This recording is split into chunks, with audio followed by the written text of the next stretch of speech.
예, 그럼 오늘 판결의 의미와 앞으로 남은 재판에 미칠 영향까지 박지훈 변호사와 함께 알아보겠습니다. 예, 변호사님 안녕하십니까? 안녕하십니까?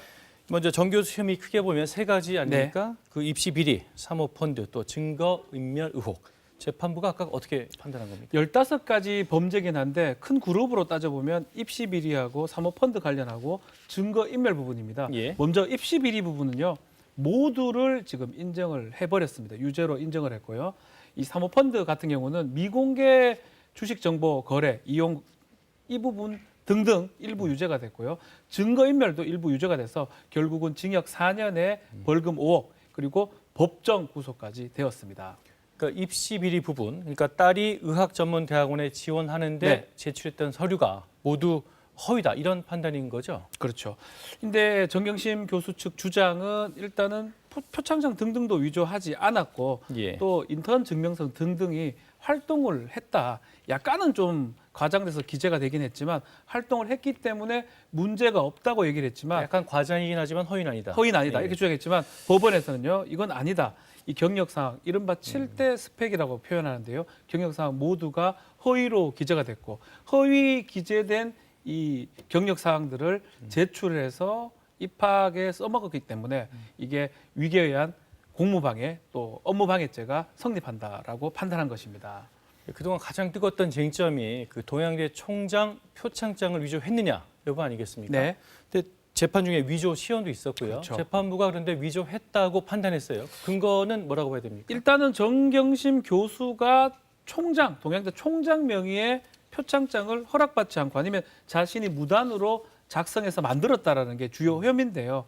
일단 검찰하고 변호인 측은 상당히 대립이 됐었는데 예. 법원 판단은 일단 이 일련 번호 위치라든지 특히 번호 기재 형식도 다르고 인주, 직인이 찍힌 형태가 다르기 때문에 이거는 이미 썼던 게 아니고 새롭게 작성해서 위조한 것이라 판단했습니다. 자, 이 부분이 위조가 됨으로써 입학 비리, 입시 비리 관련된 부분이 대다수 전부가 무죄가 된 것입니다.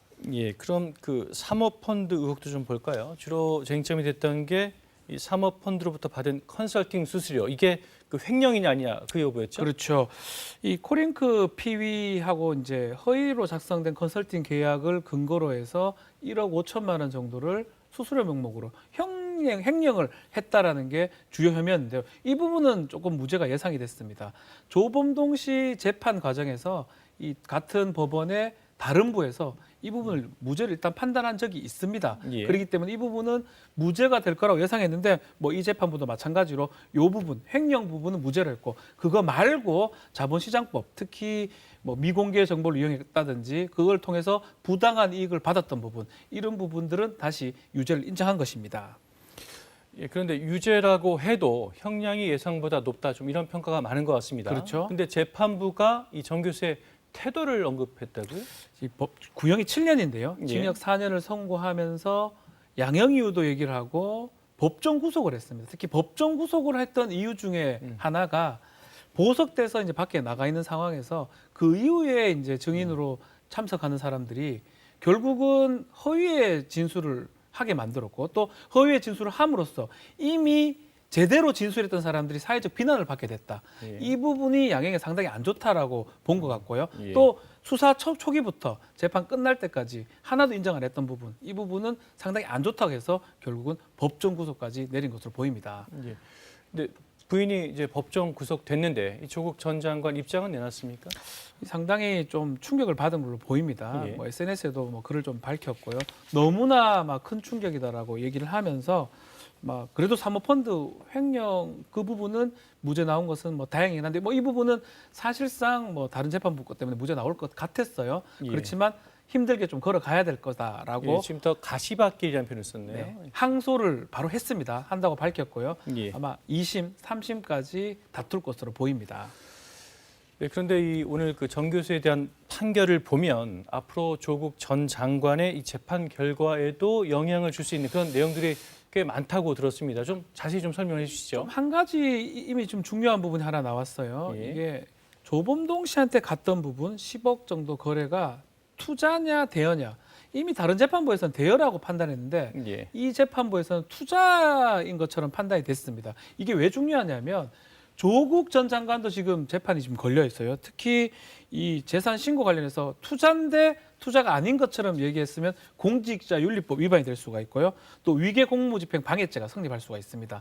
만약에 투자를 보냐에 따라서 범죄가 또 될 수가 있거든요. 본인도 지금 계류가 돼 있기 때문에 이 부분도 좀 문제가 될 것 같고 또 인턴 작성 같은 게 공모를 했다라고 지금 재판부가 인정을 했습니다. 입시 비리에서도 예. 공모를 했다. 이것도 지금 재판 중입니다. 조국 예. 전 장관. 만약에 똑같이 판단을 받는다면 이 부분도 조국 전 장관도 재판에서 유죄가 될 가능성이 있습니다. 다만 조금씩 달라요. 조범동 씨 재판에서는 대여로 봤는데 지금 정경심 재판에서는 투자로 보고 예. 그래서 뭐 어떻게 판단할지 모르지만 지금 결론대로라면 조국 장관한테도 불리할 수 있다라고 지금 분석이 되고 있습니다. 오늘 결론대로라면 네. 불리하다.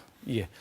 앞서 말씀하셨지만 이 조 전 장관, 정경심 교수 바로 항소하겠다고 밝혔는데 그럼 앞으로 이 항소심에서는 어떤 부분들이 쟁점이 가장 중요한 부분은 뭐 여러 가지가 있겠지만 예. 가장 중요한 거는 결국은 입시 비리 표창장 부분으로 보입니다. 예, 역시 또 표창장이 그 부분입니다. 그 부분이 핵심이고 지금 전부 다 유죄가 됐는데 특히 증거를 인정하는 과정에서 조금 석연치 않은 부분들이 있어요. 예. 특히 동양대 강사육에서 확보한 PC의 증거 절차 과정이 적법하지 않았고 절차 위반들이 많았습니다. 예. 이 여기서 획득한 증거를 통해서 간접 사실 인정하고 유죄를 인정했거든요.